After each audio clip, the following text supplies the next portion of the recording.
Good evening, viewers and listeners of Concerned Citizens Media. Thank you again for coming back. Today is May the 6th, 2022. So I will share with you some news for today. The first two video on the ongoing situation in Oromia zone. There is intensified war waging in Oromia region by Prime Minister Abiy Ahmed of Ethiopia. So the first video is talking about civilians' deaths, nothing to do with operation. So we'll listen to that one.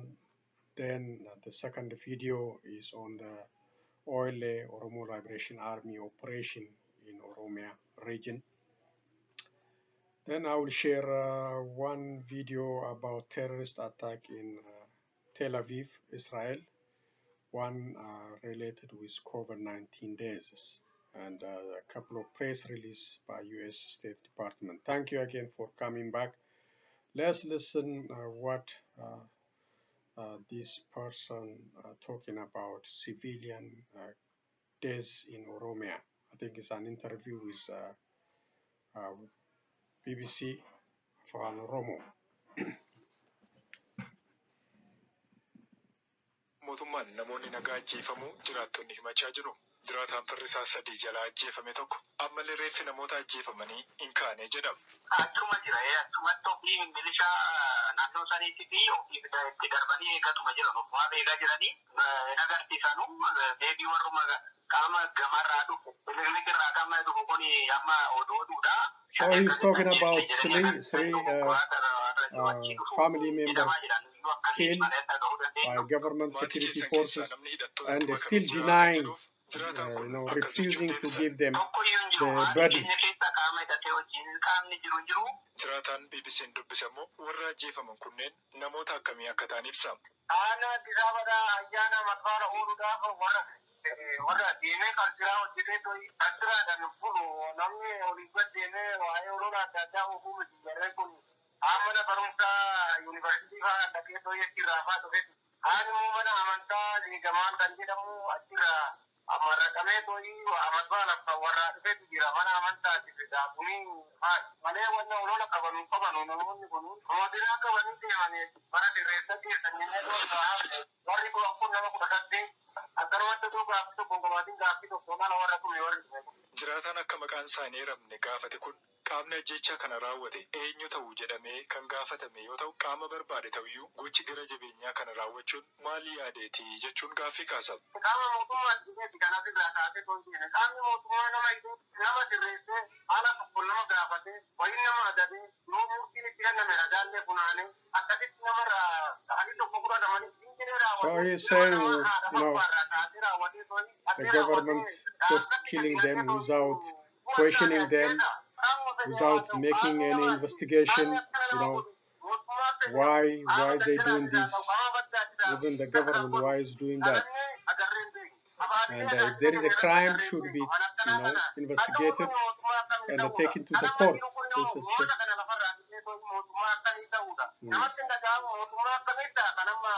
What kind of government this government is going to be? Just by killing civilians, massive civilian killing. And how are we going to be?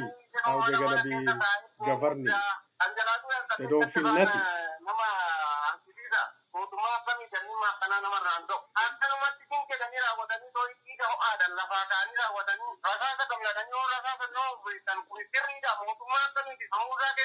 So it's just complaining, just saying what he can do. What kind of government is going to be? Just because they have the gun, they're just killing the civilians. And the civilians have nothing to do with the ongoing situation. So that house was the one thing that you chose as a place to heal.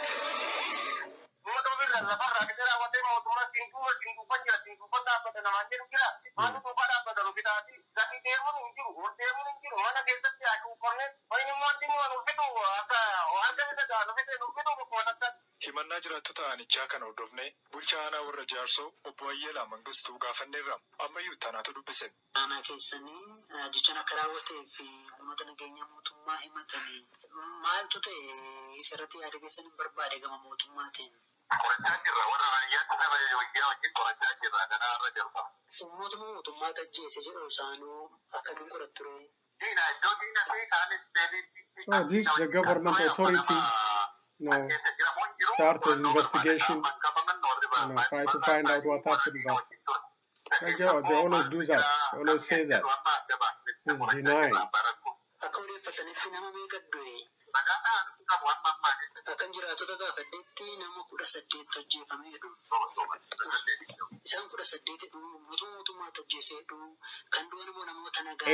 Killed, 18 civilians killed. He said he denied. He doesn't know. He has no knowledge of it. He has no knowledge of it.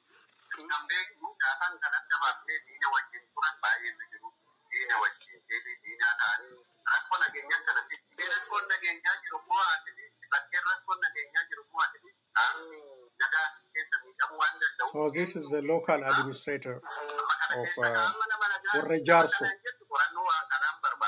Bulchaan aanaa kun kan ammallee qorachuudhaaf jirra haa jedhan malee jiraatan ilmi isaanii jalaa ajjeefame ilmi isaa nama nagaa akka ta'e miira gaddaan himam.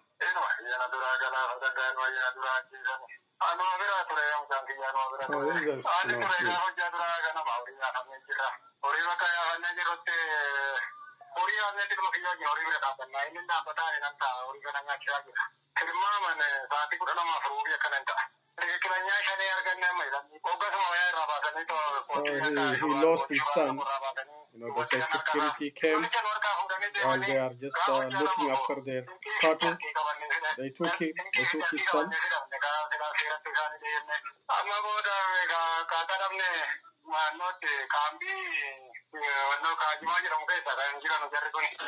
So they took him to the camp, military camp. So the next day, they went there to give him food and clothing. They say, hey, you don't have to bring any food. We have the food for them here. And later on, he found out they already killed his son.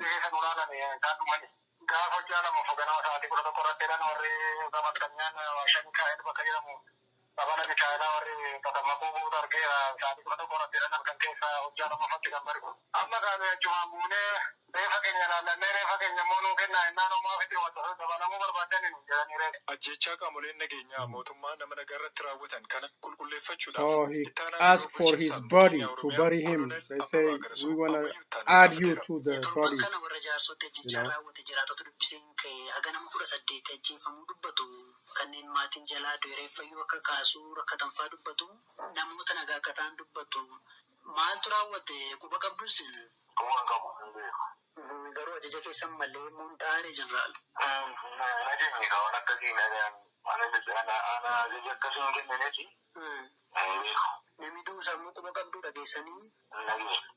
So this is a general. He's supposed to. He's just denying anyway. General Garasu, he is the one ordering this killing, but he's denying to the media now. He has no knowledge of this operation and he has no knowledge of this 18 civilians' deaths in Oromia region.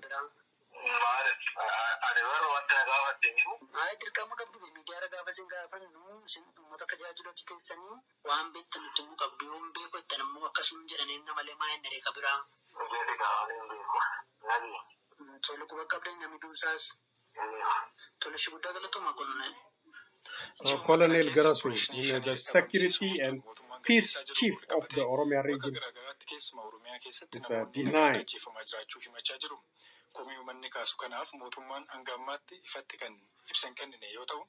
Paartileen mormitoota Oromiyaa keessa socho'an kanneen akka Dablisummaa Oromoo fi Koongireesiin Federaalawaa Oromoo maqaa opereeshinii kanaatiin uummanni nagaan ajjeefamaa jira jechuudhaan balaaleffatanii jiru. Dorgommii Champions League Awurooppaa amma waancaa qofaatu hafe. Manchester Cityin dorgommii So, even the chief, the military chief, the security and the peace head of the Oromia region, Colonel Garasu, denied about these civilians' deaths and about this operation.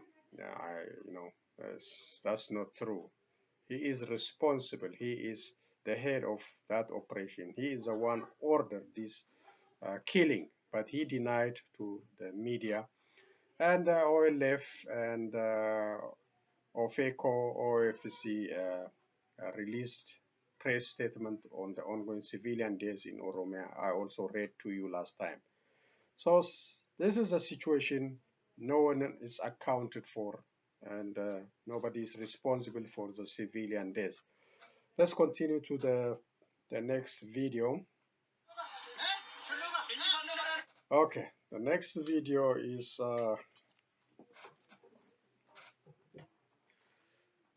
this is about the ongoing OLA operation in Oromia.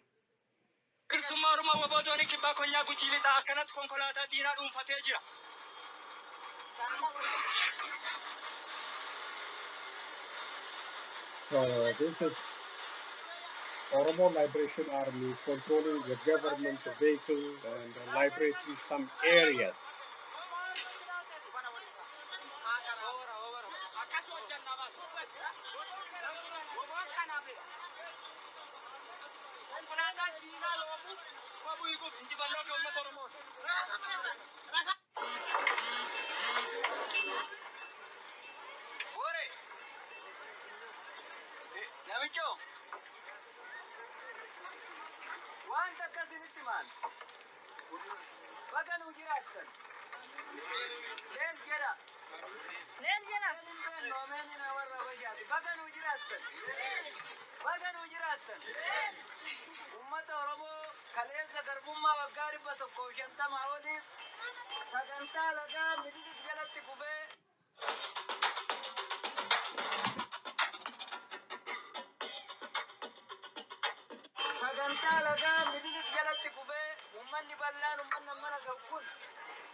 So there you know, he just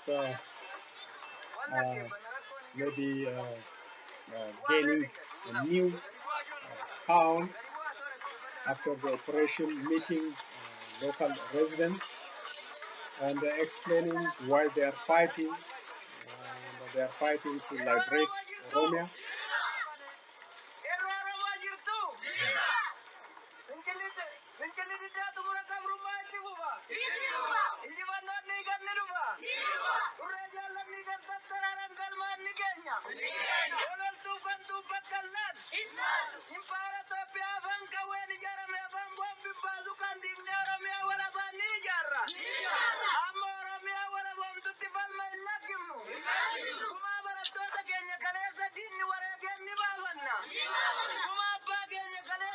So he's saying different mottos, and he said we're gonna liberate Oromia with our blood and power. He's fighting with arrows, the Oromo use, and he's avenging for those who sacrificed before them.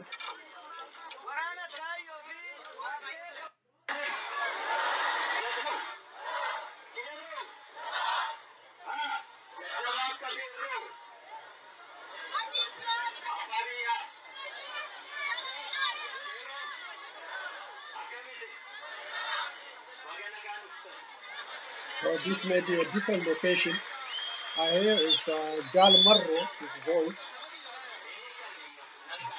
This one is also in a different location. It looks.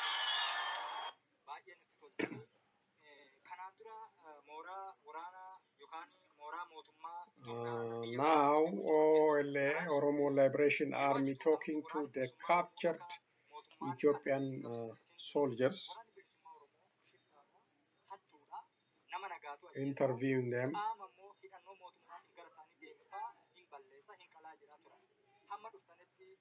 You see, they are treating them well. They are welcoming them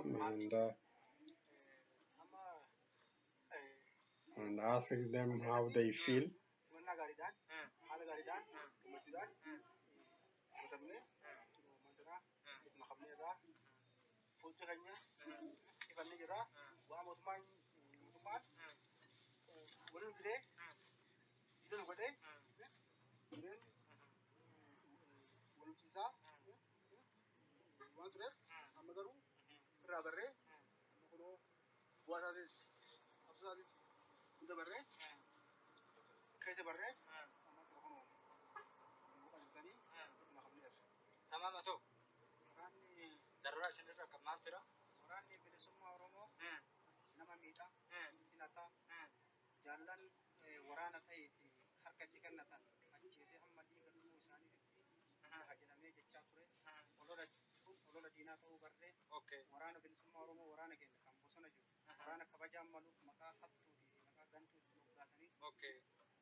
Okay, this just talking how the Oromo Liberation Army are respectful and where they find out and they are welcoming them, and they are also asking other federal forces, security forces, to join them instead of fighting against their own people.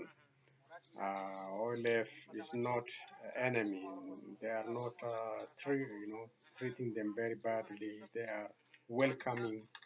They have the objective, the forces with target or goal-oriented goal. They have a plan to liberate Oromia from tyrant. So they are not like the government describe them as objectiveless. They have objective. They're fighting to liberate the region from enemies. So thank you, Dollar Media, and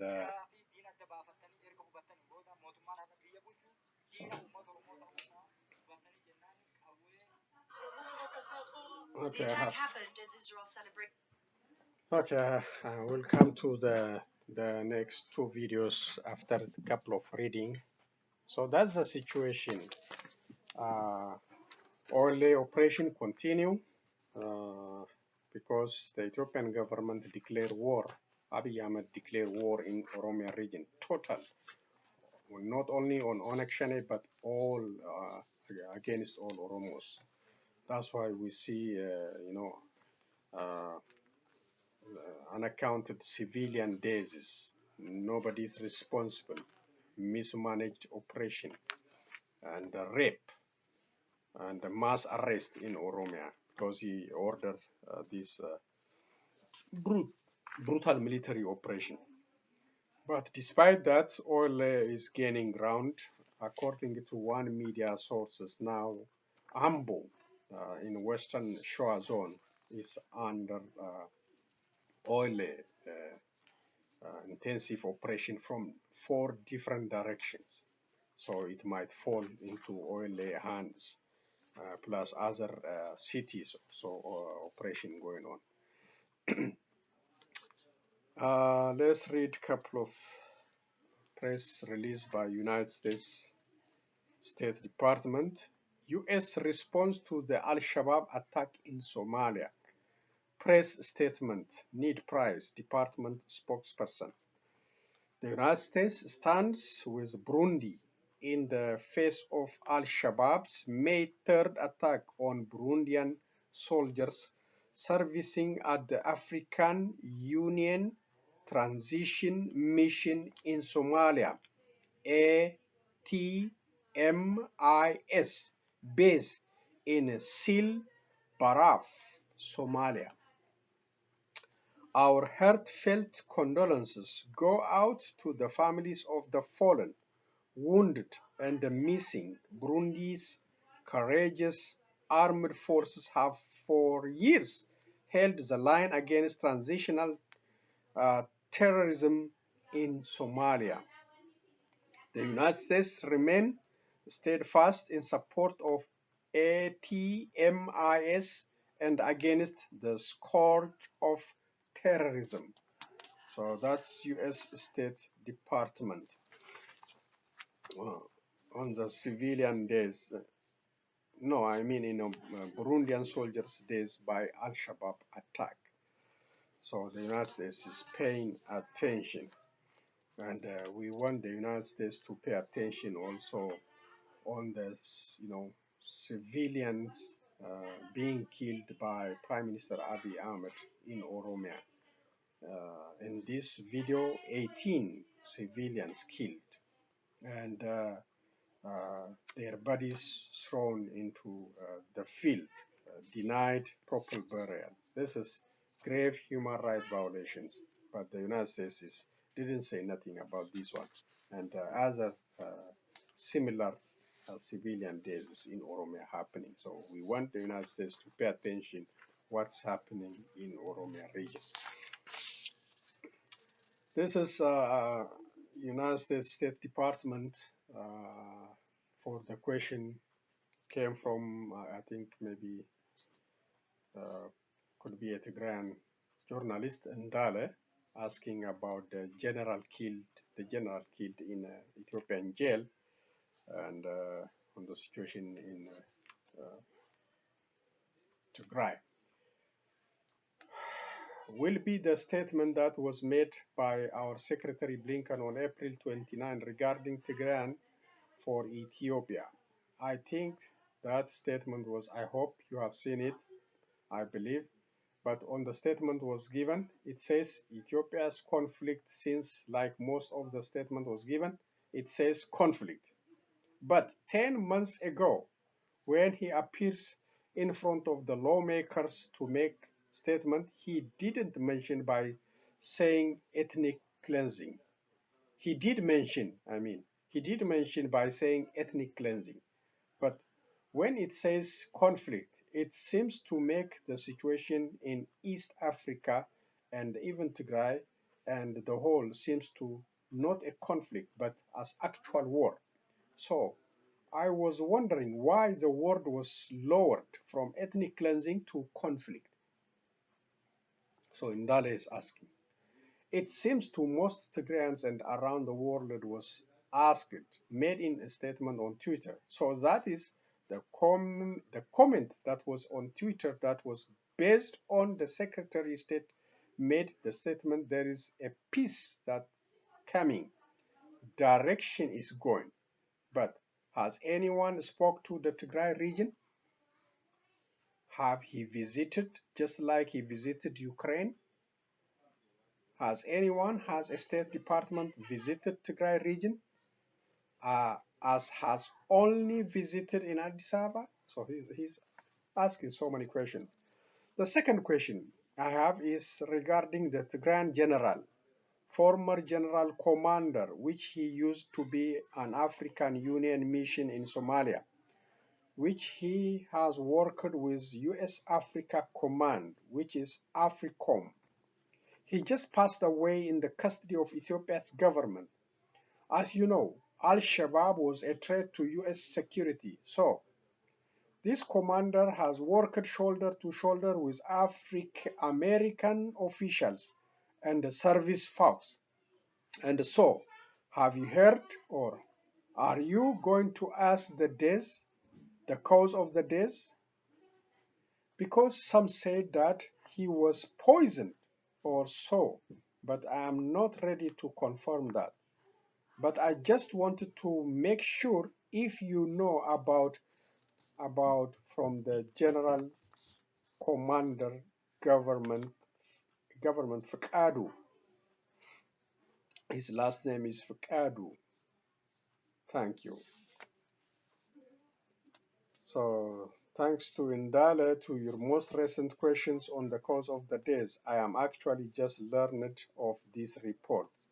So if we have anything to share, we will certainly update you and get back to you. So that means they didn't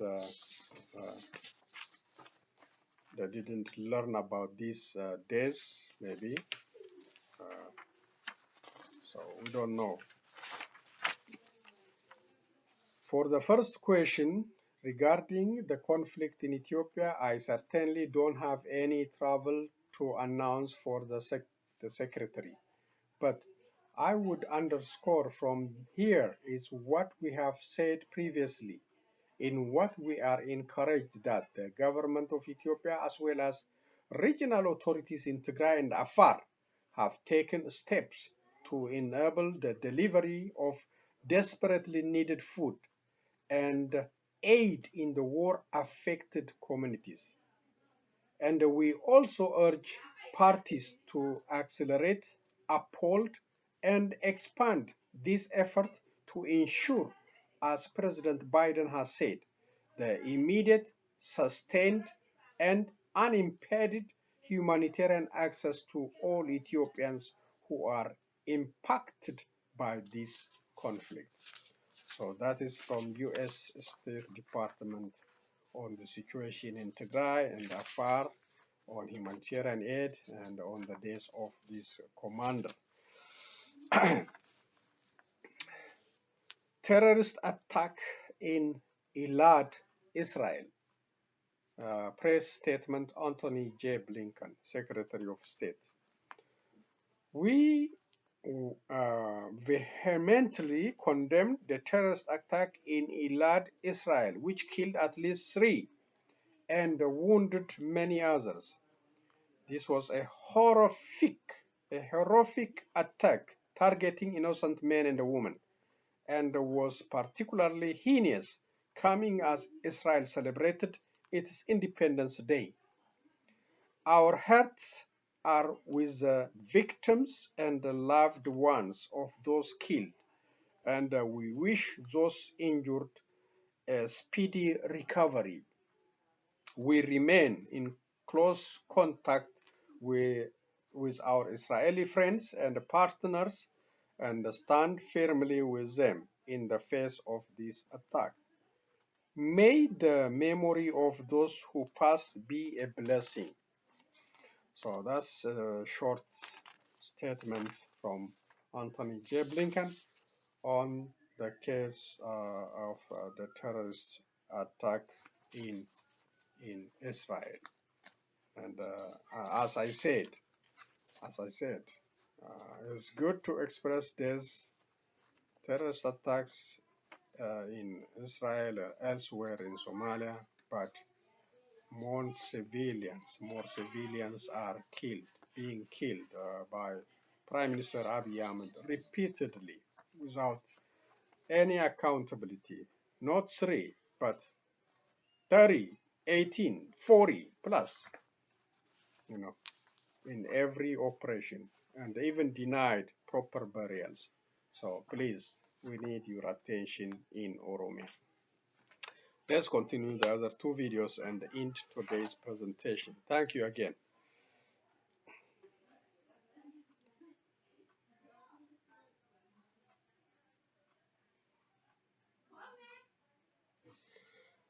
There we go. The first video is about terrorist attack in Tel Aviv, and the last one is celebrated 74 years of independence. This time in Elad, an ultra-Orthodox city in the center of the country. Elad is very close to the occupied West Bank. We do not have full indication if it's one terrorist or more. We are conducting a chase after him. We have a helicopter with us, and we are setting roadblocks in order to catch him. Residents came out to protest in the aftermath. It's the latest in a series of attacks carried out by individuals across Israel, which has left at least 14 Israelis dead. A spokesperson for Hamas reacted by saying these attacks were the result of Israel's occupation of Palestinians. UN Middle East envoy Tor Ben-Islan tweeted, saying he was appalled by the attack and that it was deplorable that Hamas and others continue to glorify and encourage such acts. Israeli media replayed a clip from Hamas's leader in Gaza, Yahya Sinwar, who in a fiery speech last week called on Palestinians to protect the Al-Aqsa Mosque compound, referring to the recent escalations at the site by the entry of Jewish religious ultranationalists and encouraging individual attacks. Defense Minister Benny Gantz met with the military chief of staff, and the Israeli Prime Minister Naftali Bennett was being updated on the situation. The border crossings from Gaza and the occupied West Bank had been closed since Tuesday afternoon due to Memorial Day and Independence Day, in what is standard procedure during events like these in Israel. The West Bank closure has now been extended until Sunday as a result of this attack. Stephanie Decker, Al Jazeera, West Jerusalem. Find inspiration using Kayak Explorer to see everywhere you can fly on your budget. Kayak. Search That's one. advertisement. Okay, this is the last one. The World Health Organization's estimate of close to 15 million global deaths due to COVID-19 is nearly 3 times the official death count of just under 5.5 million as reported by governments. The WHO says it used statistical modeling to arrive at the expanded number, which includes deaths directly from COVID and from other medical conditions that went untreated due to the pandemic's strain on health systems. This is extremely important information for anyone to have, especially policymakers and the public. We need to know the true toll of the pandemic. We have to remember that behind these numbers are people. According to the WHO's report, COVID-related deaths in India were nearly 10 times higher than the official count.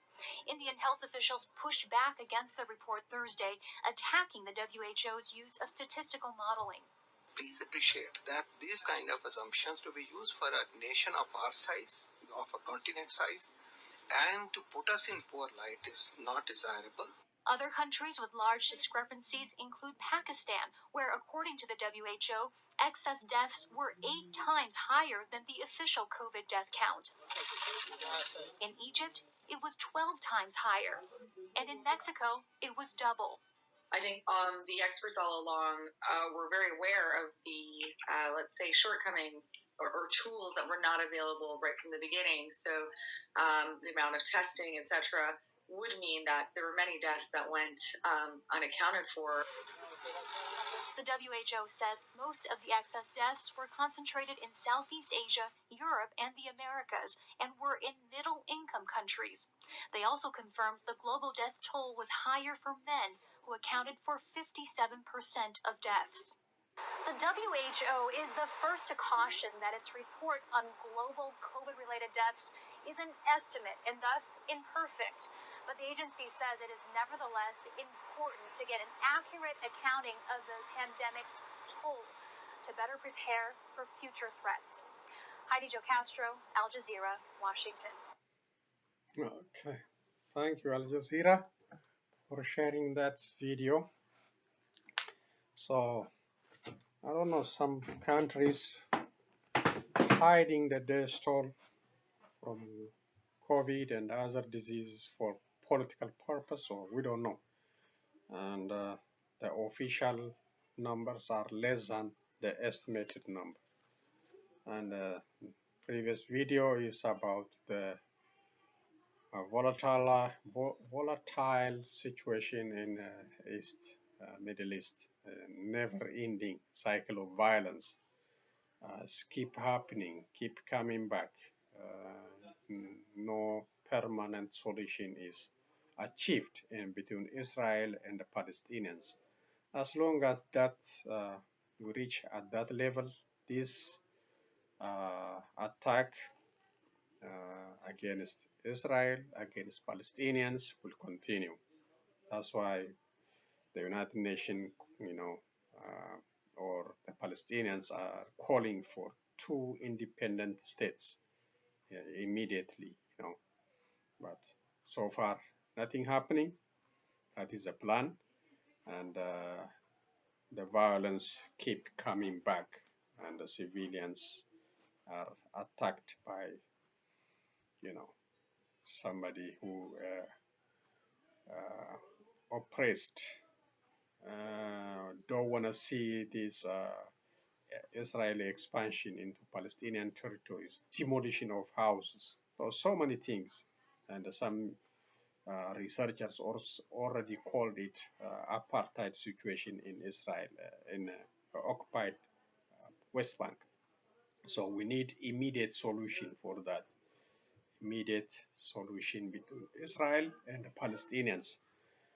And we need attention what is happening in Oromia. Civilians are killed without any accountability, and authorities are denying, and the US and the European Union, please pay attention on ongoing war in Oromia, please.